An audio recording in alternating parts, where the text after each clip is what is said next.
Welcome in, everyone, to the shit show. Mike and Joe here with you on this Monday night. Mike, welcome home. Welcome in. Welcome home. Both of them. Thank you. Yeah, we had some technical difficulties at the start of the show, and just so you know, Mike is about maybe 6 to 8 feet away from me. He's facing me. I'm facing him, but we're blocked off. Thank God.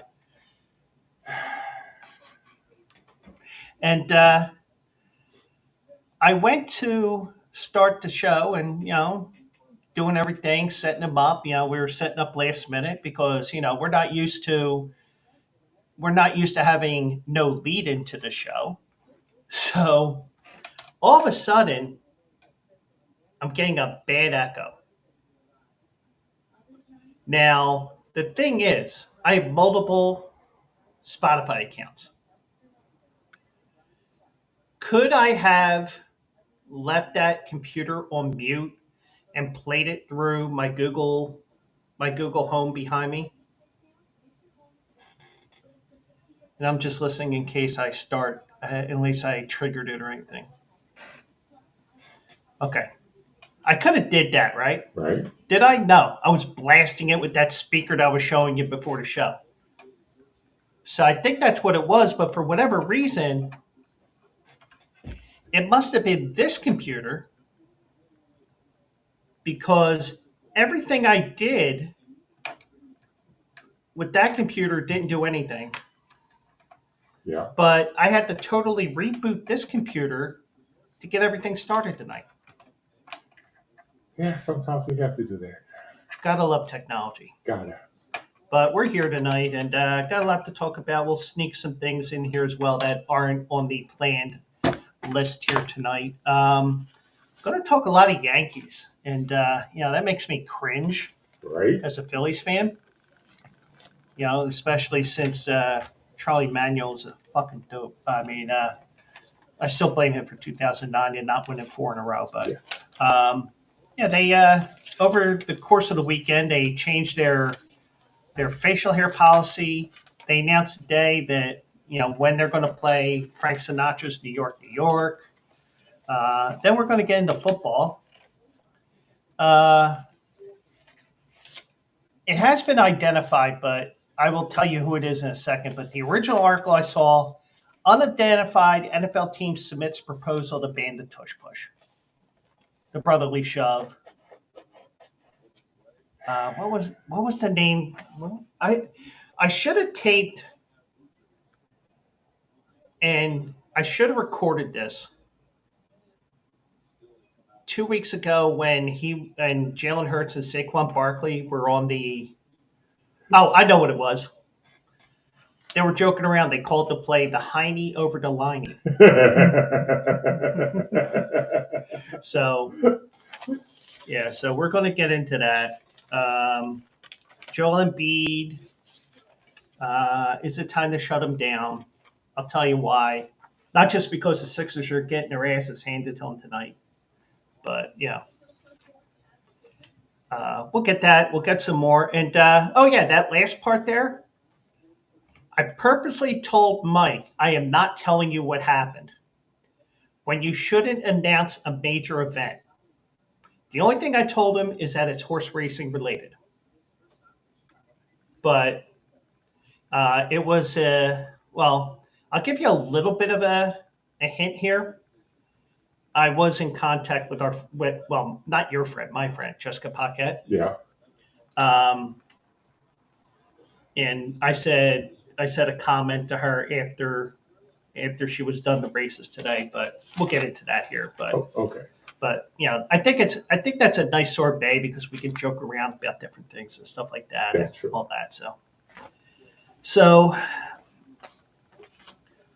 Sixers are getting their ass kicked. They are down. They are down 48 right now, 130 to 82. At home. Yeah. Yeah. Is Nick Nurse trying to get fired? Seems like it doesn't. Jesus Christ. So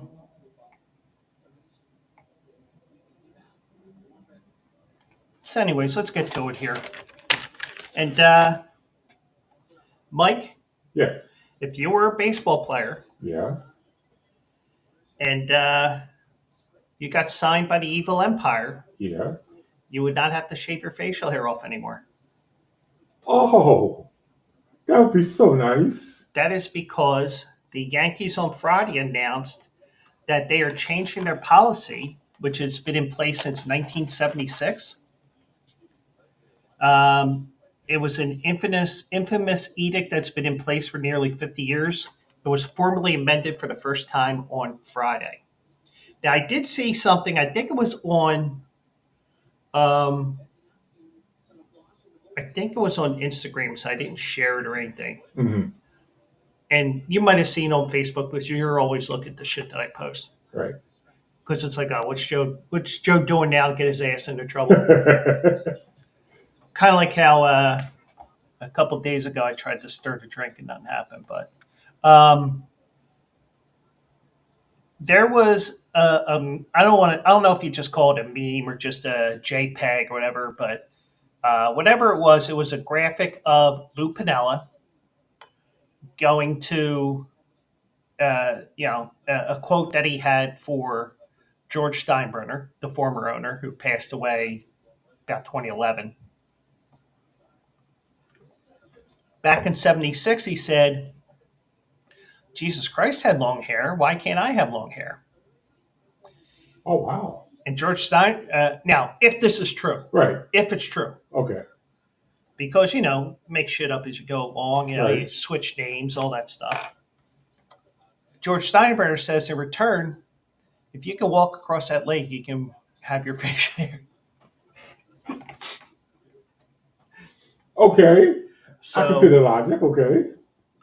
so I see why they did that, but I understand why, it's like any school, any business, anything. You have your set of guidelines. We know all about it with Redacted Company and all their BS that they did. Back you were working with me. We got away with wearing shorts. Yep. We got away with t-shirts that were somewhat questionable. But That's a good way the of putting thing it. is, you can get you were able to start getting away with t-shirts again because I know like every Friday, Right. like my Mondays and Fridays were picked out shirts for a couple of years. Hmm. My Monday shirt was a Pearl Jam shirt that I liked that fell apart after about 5-10 years. My Friday shirt was my gritty shirt that I got at the truck festival over at Roosevelt Mall a while back. Okay. It says, "No one likes me. I don't care." Right. So, and I posted that one year. I was like, is this a political statement? Is it this? Is it that? Is it whatever? Only I know. That would be you doing that. Yeah. Yeah. So, we got away with, we started getting away with t-shirts because the evil dictator, we know her name. We're not going to mention her name. Yes, we do. Begins with a D, Yeah. doesn't end in ick. Because if she had something that ended in ick, we'd all be run away. Yeah, we would. But I don't think she cared about the shirt. It was just that, okay, just make sure you have closed shoes on, like sneakers or something. Make sure you have pants on, Yeah. But just simple stuff. Make sure it has sleeves. The old rule with the old crew before. I think it went into play around 2008, 2009. Okay. I only say that because I know that we were downtown at the time, Right. around the corner from the I Love Massage parlor. Ah, okay. But that wasn't there at the time. That didn't come into existence until like 2013, 2014. I mean, now if there's something that smacks you in the face and says massage parlor, it's a big ass sign that says I love massage. Yeah, it would. Yeah. And those that know the city of Philadelphia, they know where I work at. It's just that I choose not to disclose the name of the business. You can figure it out. And even if you did float it into chat, I'm not going to say yes or no. But I might even have to. I might even have to block your ass, but no, no, but seriously. Um, no, I just feel like especially with the guy that got fired from his job from the Green Bay game for telling the female Green Bay fan in front of her that he'd see her next Tuesday. Yeah. Um, the thing is, no matter what your company thing is, you just, you represent your company, especially if you have redacted name on here, even though mine says Pearl Jam on here. Um, if it said redacted company here, then yeah, I expect to get my ass into trouble. Yeah. But if I if I don't have this, if it doesn't have redacted on here or don't have anything, I do have an argument for not firing me for cause, breaking code, whatever, because back in, and I think I mentioned this to you a couple of times, I may not have even. I mentioned it on the show a lot. Um, the Charlottesville riots, which were 2018, I believe. Yeah. You did. I remember that. Yeah. So the company, the redacted company, did an investigation on at least two people because they thought there was a redacted logo on their shirt because it led to violence and everything else and somebody dying and all this other crap that happened. Even though they weren't necessarily involved in the actual killing or any type of destruction, they were there Yep. and they're representing redacted company with that shirt, even though they're off the clock. Yep. So my argument would be, well, I'm not wearing anything redacted. You can't fire me just on me seeing a picture there. Now, you can fire me if like I called out sick and I was on the picture, but that's something different. That is different. Right. But yeah, I do have to find that email so I can notate that because if anything were to happen to me, because you know how some businesses are like, you're gone. Yeah. So I'd be like, here you go. There Here's you the go. email. Yep. Protect yourself. But the one thing is, some teams have more rules than others, and Yankees were notorious for this for almost 50 years. And the Yankees owner Hal Steinbrenner said the organization will allow well-groomed beards, effective immediately, changing a rule that his father established in 1976. What the heck does that mean? I guess as long as you don't look like Al Qaeda or you don't look like Jason Worth when his last couple of years here in Philly or Brandon Marsh right now. Yeah. Because Brandon Beard is like, Mhm. yeah. Mm-hmm. So I guess that's what it means. It's like, within reason. You get a little out of control. Trim that down, buddy. But the thing is, I never looked to see what their well-groomed beard means. But it said that they said they were going to announce what that well-groomed meaning is. But Yeah.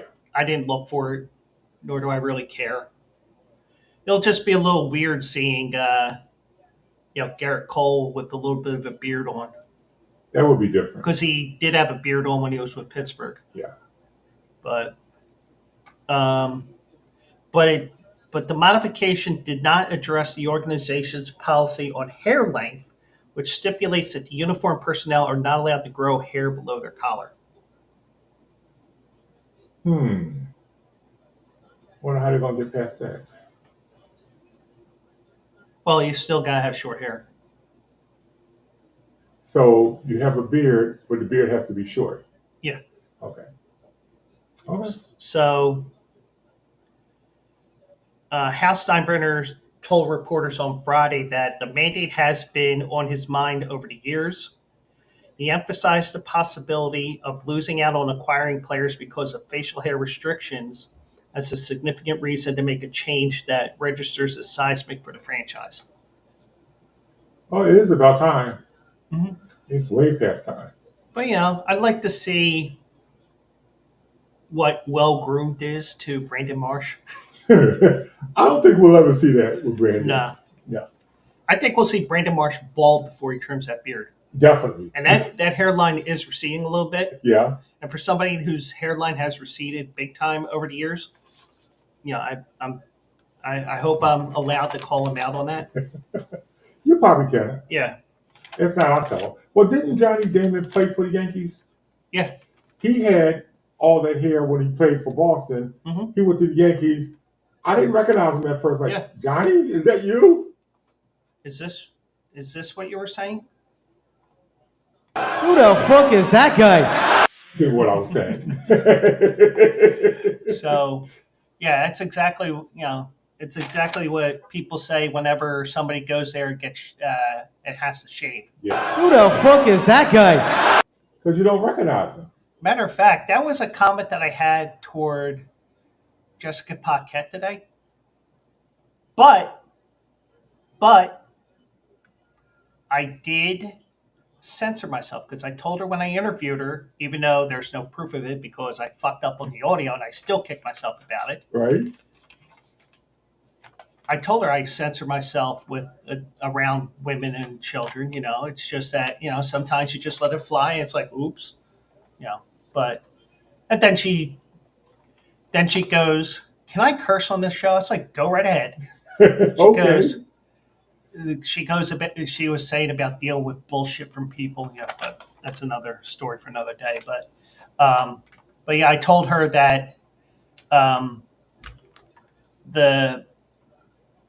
the horse that won the Rebel yesterday, Coal Battle. Yeah. I said, this is giving me Smarty Jones feels in a way. And I said that because it was about, it's a bunch of who the heck, I put heck there instead of, right. Not a bunch of, who the fuck is that guy? A bunch of who the heck are those guys right. who are probably officially in the Kentucky Derby right now with 80 points right now. But, it's like some guy from Oklahoma won a couple of races at Remington, and now he went to Oaklawn, won 2 races there, that sort of thing.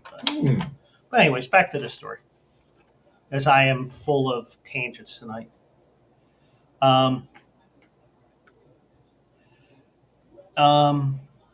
Steinbrenner said, if I ever found out that a player we wanted to acquire to make us better, to get us a championship, did not want to be here, and if he had the ability, would not come here because of that policy, as important as it is to that generation, that would be very, very concerning, and I'm fairly convinced that that's a real concern.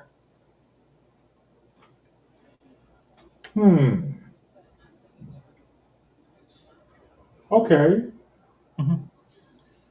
If that said player is going to help the team, and he's told them that under the old policy they need to cut their hair, they wouldn't come. I can see how that would be concerning to them. Yeah. But the one thing is, I know that Ken Griffey Jr., he said he would never sign with the Yankees. Yeah, he did. But it was nothing in regards to beard policies, because it was the fact that he wasn't allowed on the field, but Greg Nettles' kid was. Oh. So put 2 and 2 together. Right. He's like, so. Yeah. And those that are watching, you can put 2 and 2 together as well. Yeah. Hopefully you don't get 5. But you get the idea. Um, Now, Steinbrenner said he spoke with several players past and present, including Aaron Judge, Garrett Cole, and Giancarlo Stanton individually on last Monday, to hear their opinions on the matter. He noted that not all of them were for the change. That's odd. I guess in some regards, well, I think that Aaron Judge may have been the guy who was against changing it. Only because I saw that he said the other day that he was not going to grow a beard. And it may just be that he just may not grow a beard anywhere. Right. But Steinbrenner did say, I did make the decision on the policy that was in place, that the policy that was in place was outdated, given how important it is to that generation, and given that it is a norm in the world today, that it was somewhat unreasonable, so I made the change. Oh, bravo, Steinbrenner. So, bravo. I'm curious to know which one was against it or which ones. Yeah, I wonder why. I mean, Giancarlo Stanton looks like a guy who's a pain in the ass. Who would be the one that would be, you gotta vote on this 12-0. Right. You gotta vote on this unanimously to get this through. And just for the sake of fucking around with people, he will vote against the change because and I don't know who did, so don't say I said it was Giancarlo Stanton. I have no idea who it was, nor do I care, but it's interesting that there were different answers that were made here. Brian Cashman, the general manager, supported it, the accommodation. It's time. It's not an easy decision for Hal Steinbrenner to make. Like every decision he makes it with a lot of information before he ultimately gets there. We're like a gigantic naval battle cruiser. It just takes a while to turn. So, and the thing is, you're not making a rash decision. Right. And I think that what he did was he said, Hal Steinbrenner did exactly what Cashman described everything was, let's figure this out here. Let me talk to everybody. If somebody is against this against me changing the facial hair ban, let it be known that this is something that we canvass as many people as possible on, team and forward teammates. Right. So it isn't like. So I don't think it has anything to do with, Gen Z and Gen Alpha and, Gen whatever. Gin and juice? I could use some gin juice. But, it wasn't like he made a rash decision one way or the other. Right. It wasn't even, everybody's got to wear their socks. You got to wear your pants. You can't wear the pajama pants that you wear anymore. You got to have them where they are actually below your kneecap. Right. Like no more than an inch or two below the kneecap. You got to wear that now. It wasn't like that. Right. It was something that he took time and made sure he got everybody's opinion on it, because you got the older players, you got the newer players. You gotta make because this is an important decision, don't you think? Yeah, it is. I'm glad he went to the players instead of making one concrete decision. Let me talk to the players, talk to them, hash it out, and then I'll come to a decision. Mm-hmm. I'm okay with that. Yeah. So he informed the team to change during the team meeting on Friday morning. He said a policy defining what is considered well-groomed would be announced as early as the end of the day. I didn't look for it, nor do I care. Gotcha. Now, Garrett Cole, who I think is for the change, I'm guessing off of this statement that he made. He said the only information we were offered from Brian Cashman, was that we're not trying to look like Duck Dynasty. I can understand that. Now, Cole often wore a beard pitching for the Pittsburgh Pirates and Houston Astros before signing with the Yankees. He said, no diss against Duck Dynasty. They're grinding in the woods all the time. You don't really have another option, but that's the only clarification we got so far. Yeah, I think he's for it. So, George Steinbrenner implemented the grooming policy because he thought regulating players' appearance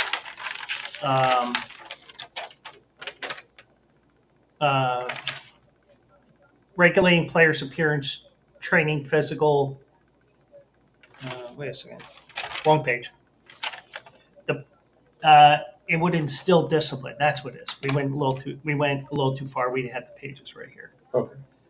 It was codified before the 1976 season, leaving players a choice of being clean-shaven or wearing a mustache, and not allowing them to grow hair past their collars.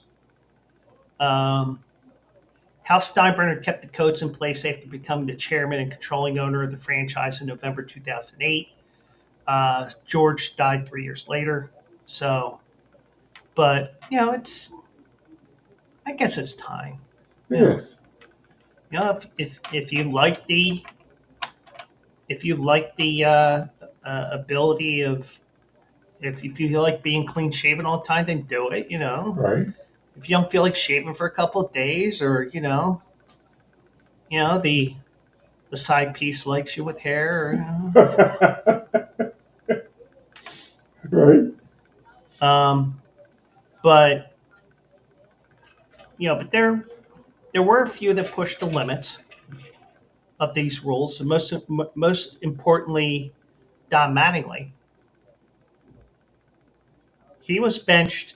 He was fined and benched by manager Stump Merrill for refusing to wear a mullet in 1991. Oh, that. 4 years later, Mattingly wore a goatee for part of his final season in 1995. Because he said, I'm done. Fuck you. That's exactly what he did. Now, here's some cases where some players saying that they wouldn't go there. David Price, the American League Cy Young Award winner, after he was coming off the Cy Young Award in 2012. In 2013, he declared he would not consider signing with the Yankees when he hit free agency, as long as the edict remained in place. Later that year, Brian Wilson, not from the Beach Boys, Okay. the one from the Giants with the... Yeah, I remember him. Yeah. He refused to engage in talks with the Yankees because he didn't want to shave his trademark jet black beard. So that made sense too. Yeah, it did. But, Now, Brian Cashman remembered that in 2009 or 2008 offseason, CeCe Sabathia was initially hesitant about joining the Yankees because he didn't want to shave before the team convinced him with a 7-year, $161 million contract. Money will do that. Mm-hmm. Yeah.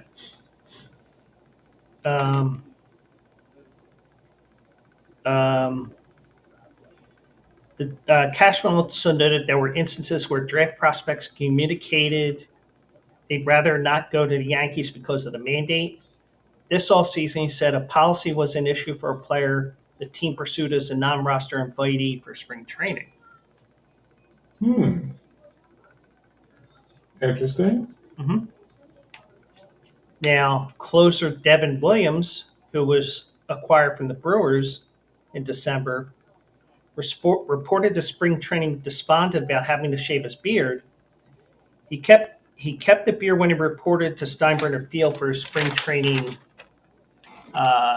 physical before showing up with a mustache for the team's first workout the next day. However, a week later, he sported a light beard on the team's photo day. Yeah. So he did all that work, getting himself all clean cut, and then no more. No more. I can grow it back. Thank you. So Gleyber Torres and Clay Holmes reported to camp with full beards. And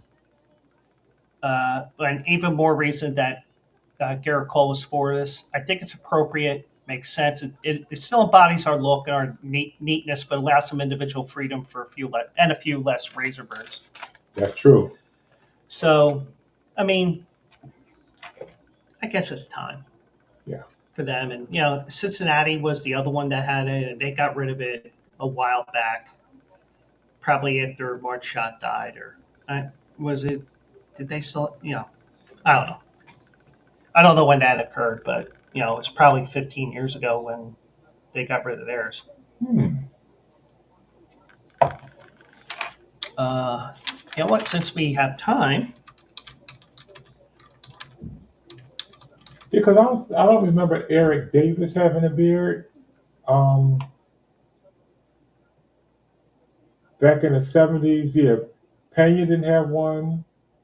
Rose didn't have one. no. Morgan didn't have one. Yeah, that's probably when it was in place. Here it is. The Cincinnati Reds banned facial hair starting in 1969, before lifting the policy in 1999. Okay. Okay. The Marlins in 2016 adopted a policy banning facial hair before softening it the next year and allowing it as long as it looked neat. Hmm. I'm trying to think. But that was when Don Mattingly was there, which ironically, he was the one that pushed against it back in the day. Okay, Don. Make up your mind. I know. So there's more changes coming to the New York Yankees. Now, one thing you hear after every Yankees home game is New York, you suck. I mean, New York, New York. Right? New York, New York. And the Yankees announced today that they're only going to play it after wins. I can see that. Could the Phillies do that with Harry Callis? Yeah. Well, that's a clip that they play. They have like a couple Yeah. of songs that they mix together, and then they go to that, and then they go to going back to Philadelphia, PA, and then they go through a couple of different things. But so they're only going to play it after home wins, and instead of all games in the Bronx, going back to the original custom set by George Steinbrenner in 1980. The players and staff were tired of hearing a celebratory song after a loss. I can see that. Well, and if there's any Yankees fans out there, I'm pretty sure of this, but I'm sure somebody will say this never happened. They used to play Frank's version after a win, and was it Liza Minnelli after a loss? Yeah, the song was first sung by Liza Minnelli, so Right. they used her version as a loss because it wasn't as energetic, Right. and he played Frank Sinatra's after a win. Liza Minnelli caught wind of it and said, if you're not going to play it for wins, you're not playing my song. Ah, okay. And they said, okay, we're not playing your song then. So, but they like some of the songs that they played. They played a 1966 recording of "That's Life" after Sunday's loss at Steinbrenner Field to Detroit. They played a 1993 song by Dean Kaye and Kelly Gordon. It doesn't say what the song is. And of course, that was the next change after the Beard song. Now, I'm just wondering, and this may be a good test for anybody who's watching right now. Anybody got a good song that the Yankees can play after a loss?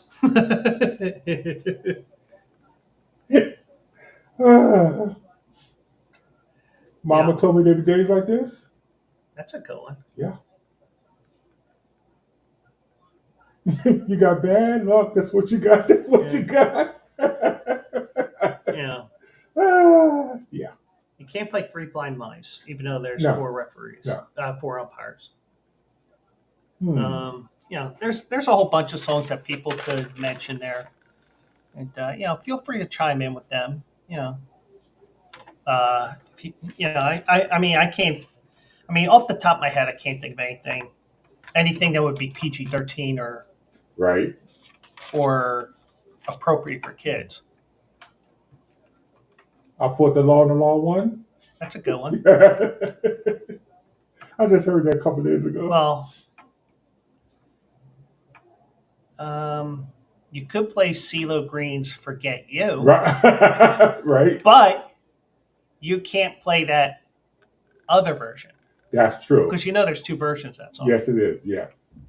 He had to do that for the record company. Yeah. Yeah. Because we want to have this on the radio, and obviously you can't use the F word. No, you can't. Otherwise, the radio stations have to bleep out every. Well, yeah.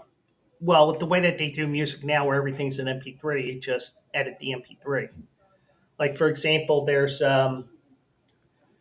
a song by, oh God, is it Three Doors Down? No.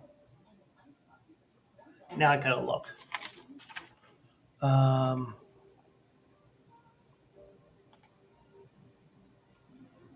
I gotta look this up here because it's in my head now. Now I'm typing with the laptop keyboard instead of my desktop one. Jesus Christ. Oh, Puddle of Mud. She Hates Me. Oh, wow. Okay. Now, just the example of that song, for example. Now, there is a censored version of the song, but the song goes, "She fucking hates me, la la la." Yeah, that's another candidate. Yeah, so that's another one. Yeah. I mean, can't play it, but not even in a stadium where mostly adults would be like, you can't say that F word, Johnny. But the team said they are going to use various songs after losses. I don't know what they are. They didn't say anything. You know what? This song just came to mind. What's that? And they go to Giancarlo Stanton, and they said, "Giancarlo, what happened to the team today? Why'd you lose?" On the loudspeaker, you hear, "We had a bad case of diarrhea." Oh, that's why. Okay. Yeah, that's Chan Ho Park's walk-up song. Yeah, it is. Yeah. No, I'm not gonna play it. No, because he did an interview. He did an interview on you. He did an interview after the game. Oh, why'd you give us so many runs? Oh, well, last night I had a big case of diarrhea. I remember hearing that. Yeah. I think you played that for me. Yeah. Yeah. But so New York was first sung by Liza Minnelli in 1977, or for the 1977 Martin Scorsese film New York. Sinatra performed in a Don Costa arrangement for his 1980 recording of Trilogy Past, Present, Future. Okay. So, yes, yeah, and it does say here they alternated the Sinatra version after wins and Minnelli's version following defeats. But Liza Minnelli eventually caught wind and said, "No, you're not playing my song when we lose." Makes sense. I can see why she said that. But I mean, I wish my brain wasn't so fried right now, because I'm sure I could rattle off songs just like that of songs you can play. You had a few good ones there just for. That's off the top of my head. Yeah. Yeah.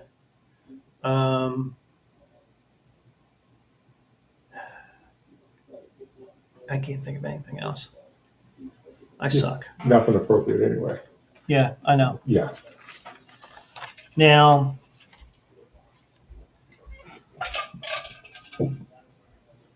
as we work away from baseball here, because they're only a couple of games in, and everybody in Florida except for the Mets and Cardinals were rained out today. I mean, usually when you get rain in Florida, it pretty much wipes out the entire slate of games, and we really haven't seen that in Florida the last couple of years. But the Phillies got canceled. They got to avoid Paul Skeens again.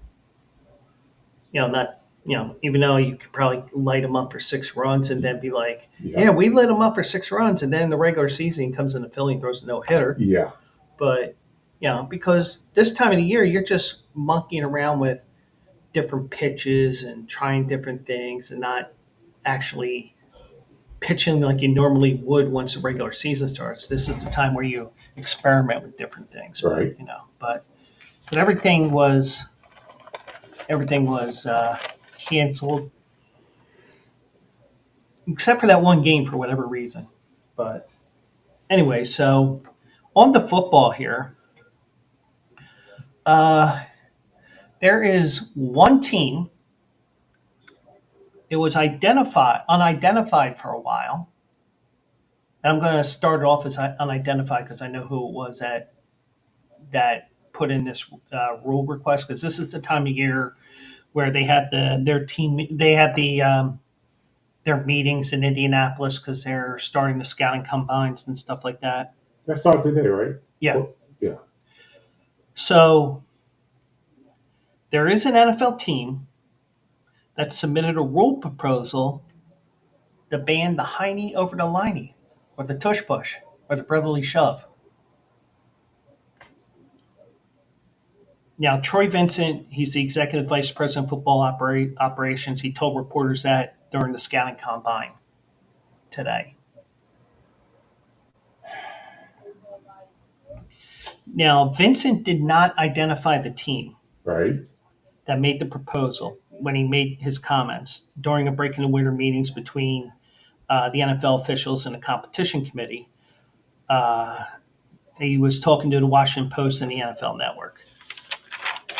But I found out when I was looking on Instagram, whatever, somebody shared it, made a graphic, whatever. The Green Bay Packers want to get rid of it. Sour grapes. Mm-hmm. And I'll tell you why. Because they lost twice? Yes, because they lost twice. And as you know, in football, when one team starts doing something, eventually every team will catch up to it. Mm-hmm. This hasn't happened to the Eagles yet. So until you get to that point, you can't say anything. Mm-hmm. Just because you can't do it and you're jealous of the other team do it, find a way to do it. You find a way to stop it. Until then, shut up, sit down, next. Or you can be like the Washington Commander. What was his name? You could be Frankie Louvu and just get penalty after penalty after penalty to the point where, we're going to give these guys a touchdown. Yeah. Well, Go ahead. I think with that, the reason why they did that was because, we can't move the ball technically another 2 inches because, Right? we're already right against the goal line. And who knew there is a rule in the rule book about that, about them awarding a touchdown? Who knew? Now I know this happened once in high school or college. Many years ago. College. And it may be something different from what you're saying. It may be a different time than what you were saying, but okay. There was a player who was returning a kick for a touchdown. And I think it was one of the assistant coaches. He said, "You're not getting that touchdown." So he tackled him. Yes. The same when he came onto the field. He was sitting on the bench, came onto the field. Yeah. The only time it happened. Yeah. So. Yeah. But I think it may have happened one time in the NFL, but it was like in the 40s or whatever. But it's like one of those rules that are there that you don't realize is there. Yeah. Kind of like the bat play rule where you bat the ball out of bounds. Oh yeah, that's right. That's it. Nobody knew about that rule until a couple of years ago. But yeah, but the thing is, if you're going to get rid of the tush push, brotherly shove, Heine over the liney, whatever you want to call it. If you're going to get rid of that particular play, don't you think you have to get rid of the quarterback sneak altogether? You know what? Great minds think alike because I was thinking the same exact thing. Mm-hmm. All the tush push is modified quarterback sneak. Yeah. That's all it is. Yeah. And the thing is, let's give credit where credit is due. Yes. You don't even know where I'm going with this. All right. Rewind. Okay, go ahead.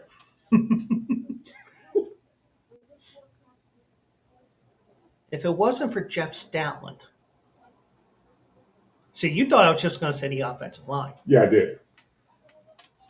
If it wasn't for Jeff Stoutland, they wouldn't run the play with that much precision at all. There's a reason why, even when coaches get fired, Chip Kelly brought him in, I believe. So Chip Kelly got fired. Right. Doug Peterson came in, won a Super Bowl, then got fired. Right. Well, because he wanted more control after going 4-11-1 like a dumbass. Yeah. At least that's what we think would happen. Then Nick Sirianni comes in. They made sure Jeff Stoutland is not going anywhere. Hall of Fame offensive line coach, bar none. And it also helps that you have a quarterback who deadlifts 600 pounds. That's a big help. Yeah. Well, granted, we're talking about when he was in college. He might be down to 590 now. Right. But, you have all the elements here. You got 350-pound linemen who are agile as well. Right. And by the way, why hasn't Jordan Mailata lined up in the backfield yet? Oh, like William Refrigerator Perry? Yeah. I can see that. Because he used to play rugby. Yeah, he did. But that's up his alley. Actually, why not use him for the tush push? You could. But, but the thing is, like you said before we started, and, the NFL doesn't give a shit about injuries. They make it look like they do, but they don't. Let's call this out here because you don't see many injuries with this play. Other than the Giants when they tried to do it the first game of the 23 season, 2 players got hurt. Typical Giant shit. Right. But, Chris Jones in the Super Bowl, what he was thinking, I don't know. Maybe he was already in concussion protocol from the offensive line, right. Doing what they were doing the whole game. He decided to line up, and you mentioned it to me, instead of lining up facing the lineman, he lined it up facing his own defensive lineman in a 90-degree angle from the offensive line. No wonder why you were complaining about your neck when you came back off the field. Yep. But, the thing is, there's 2 teams that run this well.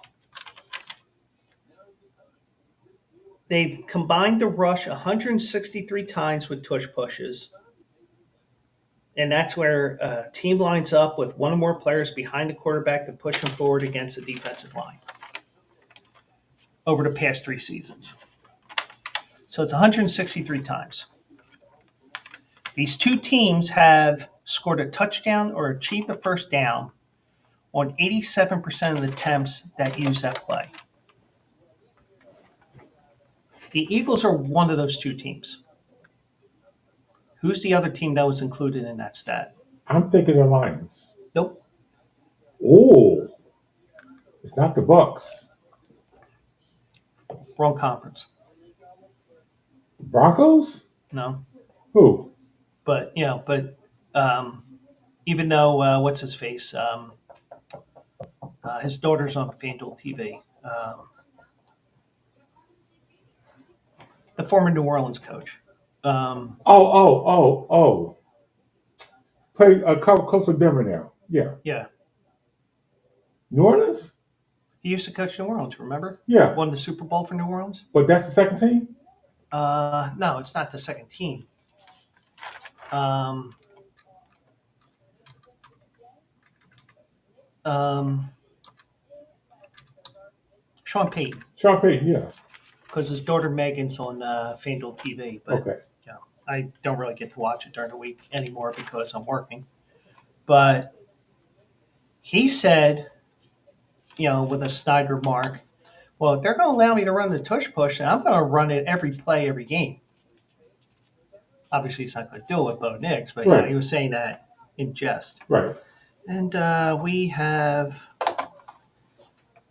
a bot here. Bye-bye.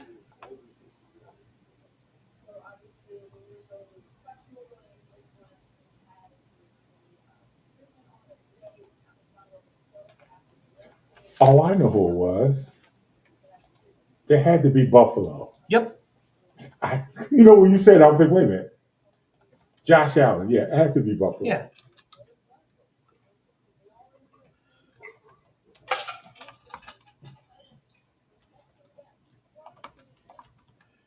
And that account will be gone in a couple of minutes Okay. because somebody decided to say, hey, cheap viewers. No, we do our show organically, motherfucker. Right.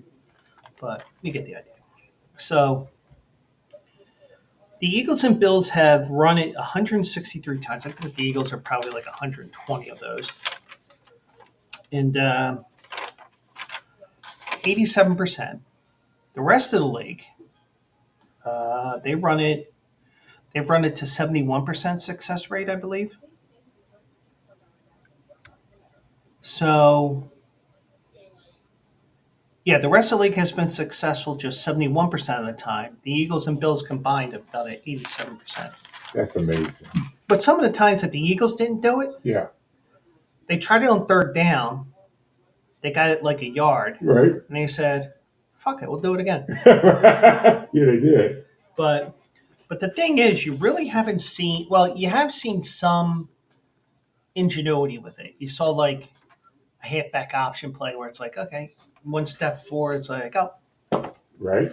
But I haven't seen the one, I saw this in college. I saw it on YouTube, and good luck me finding it. They fake the push, takes a step back. When he lets go, the tight end is about 20 yards away from the defensive back, so he's going for a touchdown. I saw that one. Did you see the one where they were doing the push and the guy, they pushed the line so much that he got through there and went 95 yards from touchdown? Yeah, I saw that one too. But the thing is, it's about the offensive line. And if you have the offensive line that is good enough, agile enough, fast enough that you can get down that lower momentum before the defensive line does, you're going to win that 87, 90, 95% of the time. Yep, that's true. And, it's just like, it's just like anything else that's going on. It's like, oh, we don't like this. Well, deal with it. Exactly. But the other thing they did too, besides either Jalen going straight ahead or going to the left, he changes his cadence. He's gotten first downs off of that. Yeah. So like you said, there's variations of doing a tush push. Yeah. Yeah. Now, if Mike McDaniel was our head coach, I guarantee you he'd be talking shit like he did to Max Crosby to one play where he goes, Tua gets the Max Crosby to go offside. Right. Mike McDaniel goes, I didn't have a play called, Max. Oh, yeah.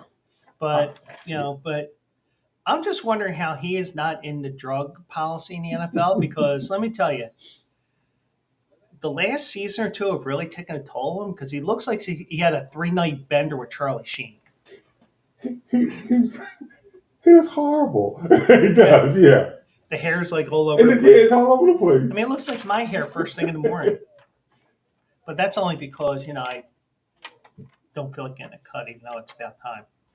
But, Jalen Hurts ran that play for a touchdown. I think he ran it a couple of times 2 years ago as well. Yeah.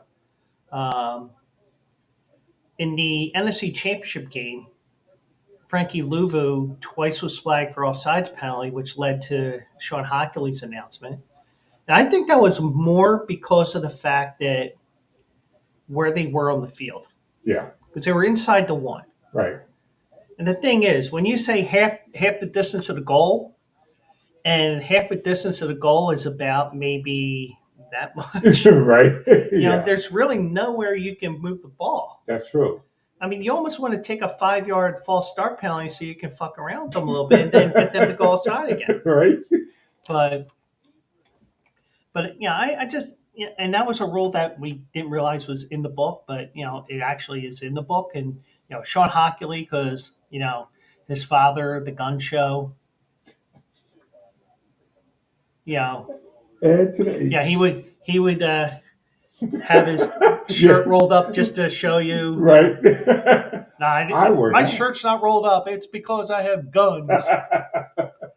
Oh, Aaron Hockley, yes. Who can forget? I'm pro Second Amendment.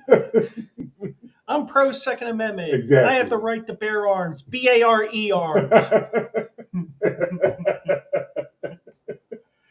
Oh, but man. Sean Hockley is his son, and he said he would award a touchdown. But I don't think it was necessarily Louvu.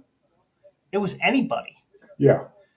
I mean, this says if Louvu was flagged the third time, but it was the behavior of the whole defense because of the fact that these guys were trying to get a jump and they just couldn't. They kept moving the ball 3 inches closer. There was like nowhere else you can move the ball without calling it a touchdown. And like you just said, if it was anywhere else on the field, it's a first down. But like I said, they didn't have any plays else to go. Mm-hmm. Yeah. Mm-hmm. But Nick Sirianni said before the Super Bowl, the success that we have is not replicated always throughout the entire league. I'm lobbying to never change the rule just because we're successful at it. Exactly. Yeah. And it's not necessarily an injury thing because if this is as dangerous a play as they want to say it is, guess what? Well, why isn't there like an ambulance on the field every time you run that play? Because it's not an injury thing, it's a jealousy thing. They can do it, but we can't do it. Why are they doing it? They're successful. We should be able to do it. They should do it. You know what Green Bay has? What? They have a vaginal thing.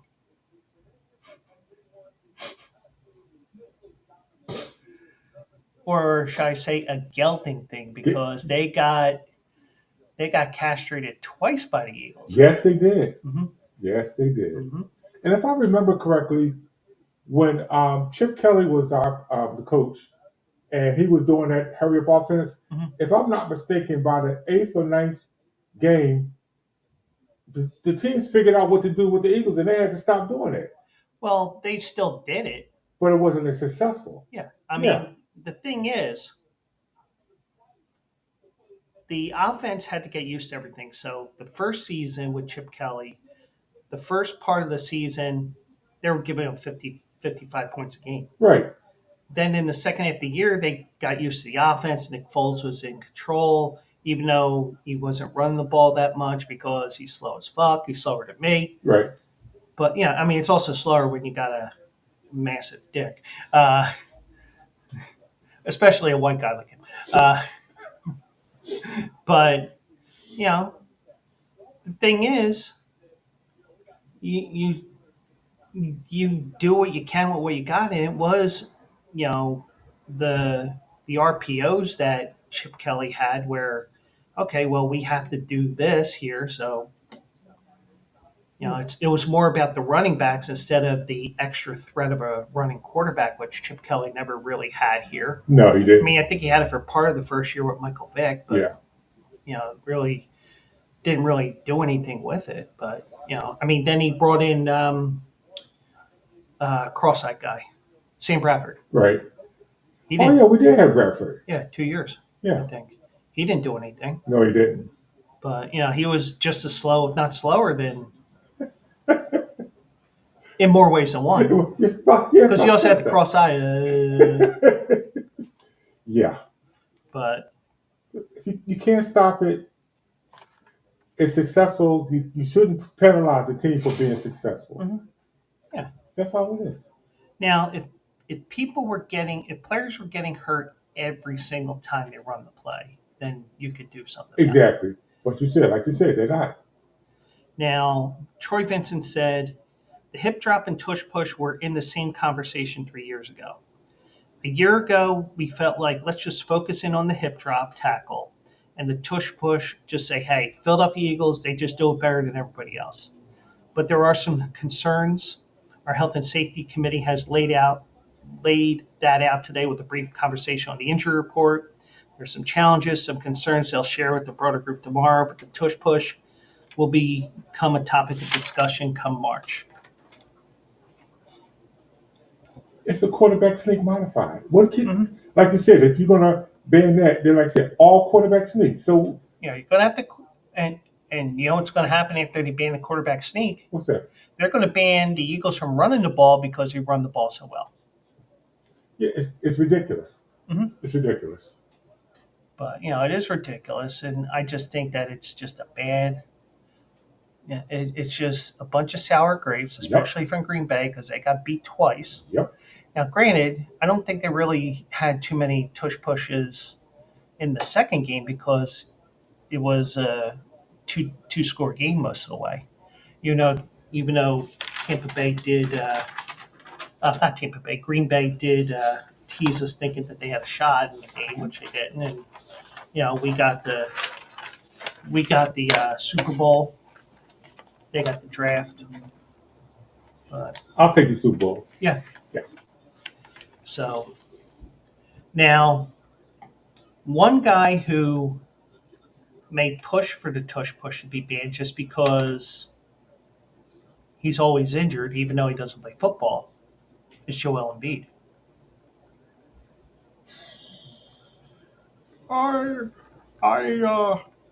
I hurt my knee with the tush push, and now I can't play anymore.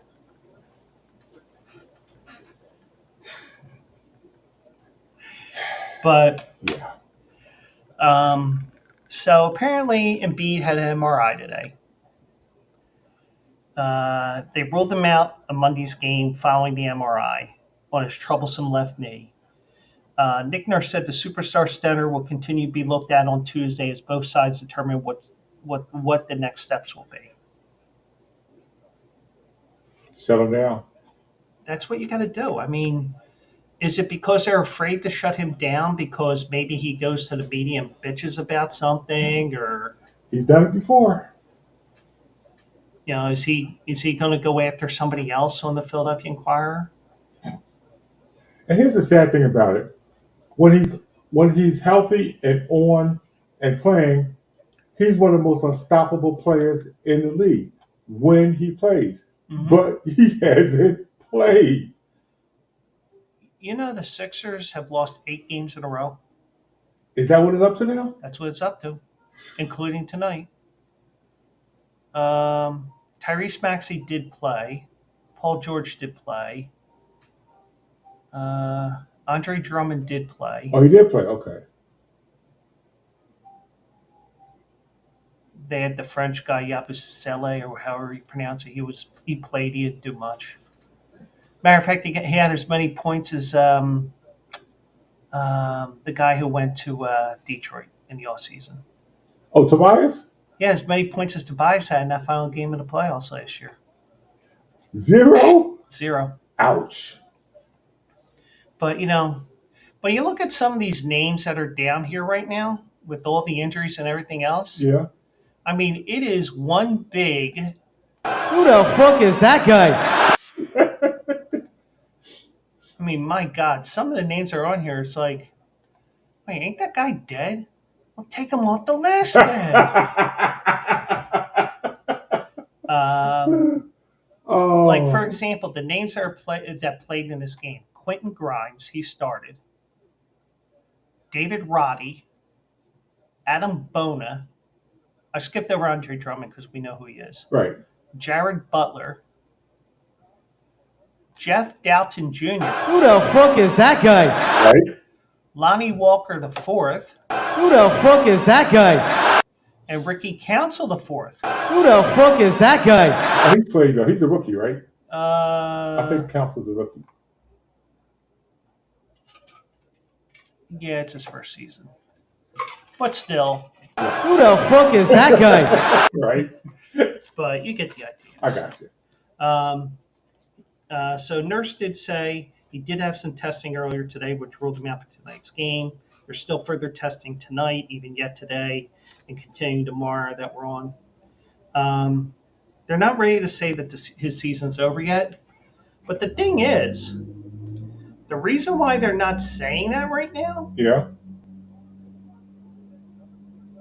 they're only 2.5 games behind the Bulls with 25 games to go Well, for the last playoff spot? For for the the last playing spot. playing spot? Okay. That's probably the only reason why they're not committing one way or the other. I could see that. But, I think, but Joel Embiid's frustrated about the knee and everything. And,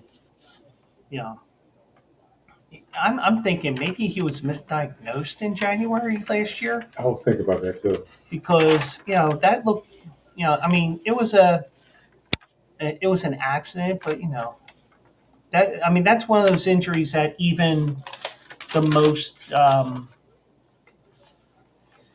the least injury prone person would have tore his knee on. So Right. it wasn't anything that was something that, Joel Embiid breaks down again. That could have happened to any player that was on the ground at that time. That's true. So it wasn't that injury that from last year wasn't anything to do with that, but he wasn't Monday shoot around. He had been questionable with left knee management. It's been a constant issue all season in large parts of last year. Jonathan Kuminga accidentally fell within a game in Golden State on January 30th. Yeah. But I just want, I guess Joel's testicles are fine because he also took a nut shot on that too. But the thing is, when the knee got hit, Yeah. I guess I took the pain from the testicles. Yeah, we'll take that away. Yeah. And I can attest for pain taking away pain from another part. Remember when I had my toothache and root canal Yeah. last year? Yeah. Well, I was having major pain in my shoulder. I mean, I still have pain, but not bad. Mm-hmm. It was like I have no pain in my shoulder because it's all right here.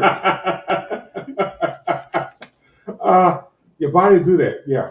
Mm-hmm. So, but Embiid's openly frustrated about the lack of process he's seen in the knee. But I think I don't know. But the thing is it just something with his knee that they didn't fix the first time? Was it the fact that he came back too soon because he wanted to come back because he wanted to play in the Olympics? Was it because of the Olympics? Was it because he let himself go after the Olympics? I mean, there's so many different variables here that, we just hate talking about. And he's not even 30 yet, right? No, he is 30. Oh, he is 30. Okay. He said he would need to fix the problem in his knee to return to elite level he's shown in the past. He was averaging more points than minutes played last season before the injury, something no one had ever done over a full season beside Wilt Chamberlain 60 years ago. But he still has a ways to go to get to Wilt Chamberlain's 20,000 women. That's what Dad wants, sure. But Embiid didn't play in the fourth quarter on Saturday night. Now, Nurse had left it as the group on the court had a feel for the game at that point, just wanted to let them roll with it. Right. But I didn't know that Embiid tweaked his knee in the third quarter. I didn't watch a game, so. Yeah, same here. So he turns 31 next month. He signed a long-term contract extension in September that tied him through the franchise through the 28-29 season when he has a player option for $69 million. 69, nice. All told, it's 4 years for $248.1 million remaining on his deal after this season. Wow. But after participating in the Olympics, the expectation was Embiid would be ready for the start of training camp. But that would not be the case. Blah blah blah. But the thing is, it just seems like everything was in a shroud of mystery with his knee all year, even now. Yeah. It's like, oh, knee management. It's almost as it may not. Let me change that. It may be even worse than in the NHL. Because you either have an upper body injury Right. or a lower body injury. That's true. Well, what happens if I get hit right at the waistline? Is that an equator injury? Yeah. But but hockey, that's tradition, upper and lower body. It's been done mostly in the playoffs, but they do mention it. They do use it all year. But I think if they weren't in position to go to the playing tournament, then they probably would shut him down and say this is going on. But But but obviously he wants to play, but he knows that something isn't right. Yeah. Or maybe because we've seen this franchise do this before, but not to this extent. Maybe this is all one big mystery. Because I want to pretend I'm Republican and have all these conspiracy theories and shit like that. Maybe there's something along the lines where maybe it's all a big conspiracy theory because they want to get a top pick in the draft next year. Oh. Now that's interesting. That's a possibility. I don't think it's the case, but But that's a possibility. But because of the fact that we had to go through about 4, 5, 6 years of the process, right? You have to throw that out there. Of course. But do I think Embiid's injured? Yes. Do you think he needs to be shut down? Yes. Put him in bubble wrap? Yes. Yes. Just leave like this open so he can breathe. Yes. Like right in here. Yep. And if he starts sweating, maybe he'll lose some weight. But the thing is, Embiid missed 2/3 of the games this season. He's played 19 of 57 games coming into today. Embiid, Maxey, and George have only played 15 games together. They went 7-8. So they didn't even they didn't even play together in the exhibition season either. So no, they didn't. They had no time to get any continuity or anything like that either. Yeah. So, but if he was a racehorse, they would have brought out the tarp and gone. And the story that I'm going to tell you is one of those moments where the planes at Parks went today. Oh, wow. Okay. So they had this jackpot wager called the Philly Big Five. Right. And I think we can credit Chris Griffin, who's now the racetrack announcer at Aqueduct. I think you can credit him with that name because he's into sports and everything, and like they had even more fun things with like each of the Philly Big Five schools having a race a couple of years ago and stuff like that. So, Okay. so I think he's credited with the name. I'm giving him credit for that because a lot of the things changed when he took over for Keith Jones. Okay. So I saw today on Twitter or X or whatever you want to call it this week, Elon's rotten cesspool, whatever, that Parks was going to have a mandatory payout of the Big Five wager or the Pick Five as it's commonly called Right. on Wednesday. Now this has happened a couple of times, specifically at Gulfstream Park. It may have happened somewhere else as well. Right. They announced that they're going to have a mandatory payout.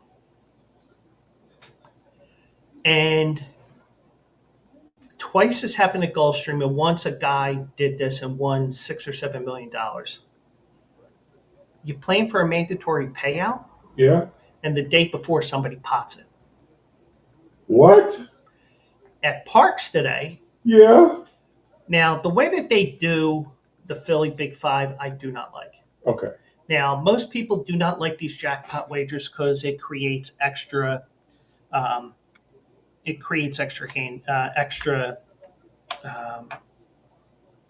whatever the word is, I can't think of. But if there was a horse racing person that was watching this that can help me with that word, the take, whatever,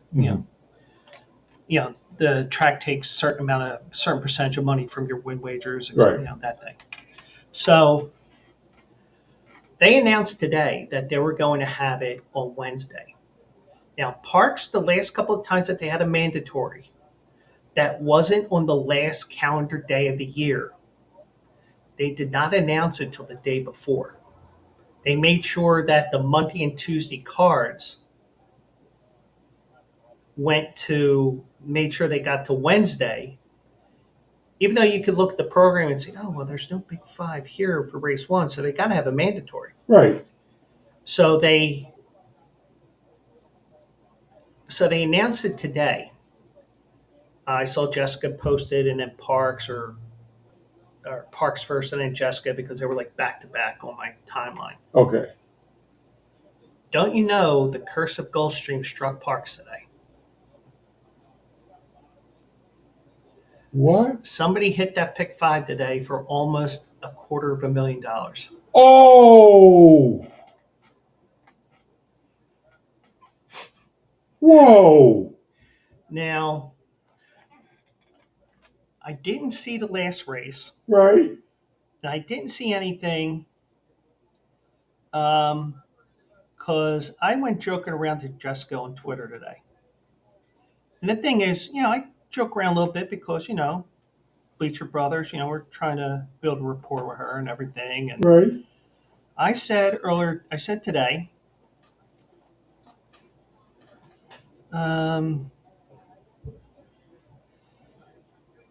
there will be, as she said about 10:10 this morning, there will be a mandatory on Wednesday.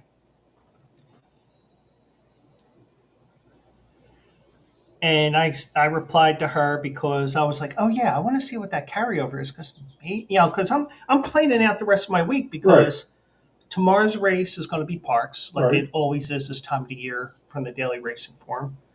Wednesday, Thursday, and Friday, I believe, are all Gulfstream, or Wednesday and Thursday are Gulfstream Fridays. Whatever Daily Racing Form decide. So I'm like, you know what? Let me. They didn't race for a week, so I have no clue what that carryover is because they canceled racing all last week. Yeah. Let me see what that carryover is. And I looked today. Uh-huh. I looked at the last race. Right. The numbers 1, 2, 3, 4, 5, whatever it was, paid $244,000, and below it, Yeah. there is no indication of a carryover. So somebody had the one winning ticket. Oh. Dude. So I said, joking around to her, and just like that, someone pots the pool today. Yeah, they did. Now, I don't know if she chuckled when somebody won or from me saying that. She goes, the way I chuckled But I said I was looking ahead to things to write and talk about this week. Right. And I saw someone hit today looking to see what the carryover had been, and I am going to pull up my X here so you can see the gift that I attached to this. And all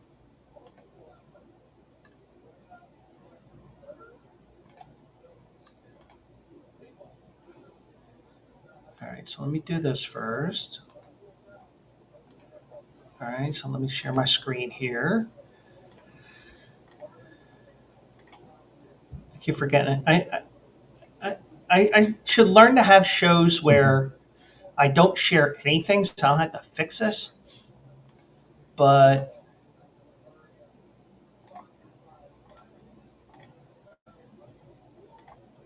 there you go.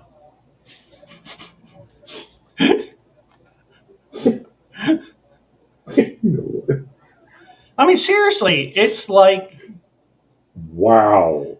it's like all the air out of that wager is It now did. gone, Yep. and I guarantee, watch somebody hit it again tomorrow. Yep. Yeah. Man. Because that's happened to Gulfstream twice. That's happened to Gulfstream twice, where they announce it a couple of days ahead of time. Now, granted, end of the year, end of the meet, Gulfstream has at least 4 year, and they're usually the 4 times that they have the ends of their meets. Right. The championship meet, the spring summer meet, whatever they call it, the summer fall one, and the one leading up to the championship meet. So, and there's also it's also like, for example, the fiscal year and stuff like that. So there's a couple different times where Gulfstream does it, but a couple of times with Gulfstream they've had that happen. That's the first time I've seen that happen at Parks. But they usually wait till Tuesday afternoon, Right. when they know that nobody's going to win the whole thing, when they say, "Oh, we're going to have a mandatory." And just like that.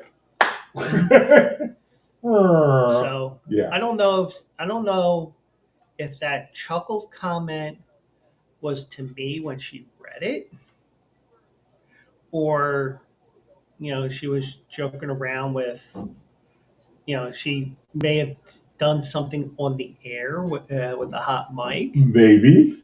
But now I'm gonna have to watch the video after race 10 after the show. Wow. But but it was a 29-1 shot that won that last race. Paid 61 something to win. And going back over those last 5 races. Yeah. Now, the first 5 races for the first Big 5 that they had, you had a $14.80 winner. Okay. $9. Okay. Okay. Third race paid $3.80, so that pretty much guaranteed that was going to carry over. Right. You had a $3.20 winner. That guaranteed it if the third race didn't. Then in the 5th race, you had a $43.40 winner. Now, probably had 2 or 3 winners because it paid $2,100. Then this one. Started off innocently, $4.60 to win. Right. $16.40. Okay, well, you knock out some tickets there. 8th race, $12.60. You knock out more tickets. Right. And it was also a short field of 6, so it's hard to knock out tickets there. Race 9, $12.60. Again, you knock out tickets, but you had 7 horses in that field. So, it's like if you had that lucky ticket and you had the 2 who won at $61.40, if you knew that you were the only ticket that had that 2, right, you had to be shitting bricks. Right.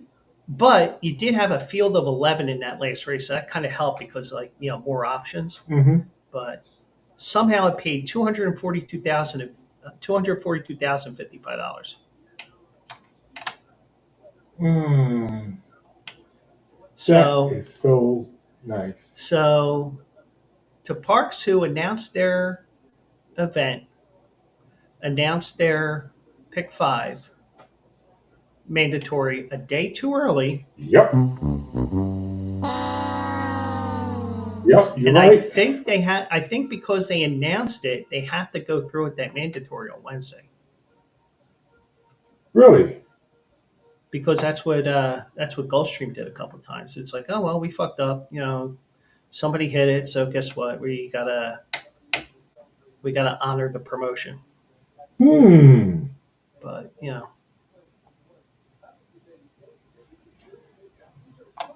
Announce it too early. Yeah. Mhm. It happens, like you said. Mm-hmm. But somebody messed up. Yep. But I understand why they did it because they wait till it gets to a certain point. It's like, okay, well, we'll get rid of the money here. But it's hard to get a lot of new money into that pool on Wednesday, even if it did carry over for another day or so, Mm-hmm. because you have Gulfstream Park and they get a ton of money on Wednesday. I doubt people want to play the Parks one when you could play the Gulfstream one for 50 cents Right. for 20 cents as opposed to 50. Okay. So the carryovers for tomorrow.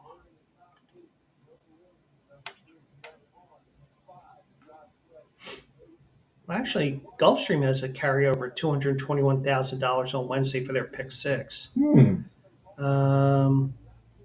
Turf Paradise is at $5,500. But nothing really. But shit happens. Yeah, it does. Mm-hmm.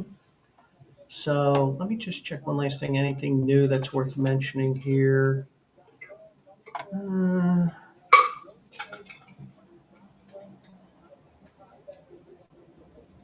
No, nothing really. I mean, Al Troutwig died, but I couldn't picture what sports he called in the Olympics. Can't either. But he did a lot of work with New York Sports and MSG Network. Yes, he did. The owner, I guess we did have our 3 people die today. Yeah, we did. Cleveland Guardians owner Lawrence Dolan died today at 94. Yep. He died Sunday night of natural causes, a.k.a. he was really fucking old. And Roberta Flack. Yep. The Grim Reaper, hopefully he killed her softly. But all right, so that is going to be it for this Monday night show. Mike, thank you once again. And thank everybody for watching. I did see that we had viewers on the In the Bleachers YouTube. We still have somebody in the In the Bleachers YouTube. Got somebody here in Twitch other than me. And we do have our viewers on X as well. And I will be back tomorrow at 9 o'clock. Hopefully, bright-eyed and bushy-tailed because I'm surprisingly awake and haven't yawned too much tonight. Here I go now because I mentioned it. Right. But I'll be back tomorrow and we'll see what kind of trouble I can get myself into. But with AJ and the guys taking a week off this week, it means that I can start right at 9 o'clock like I want to.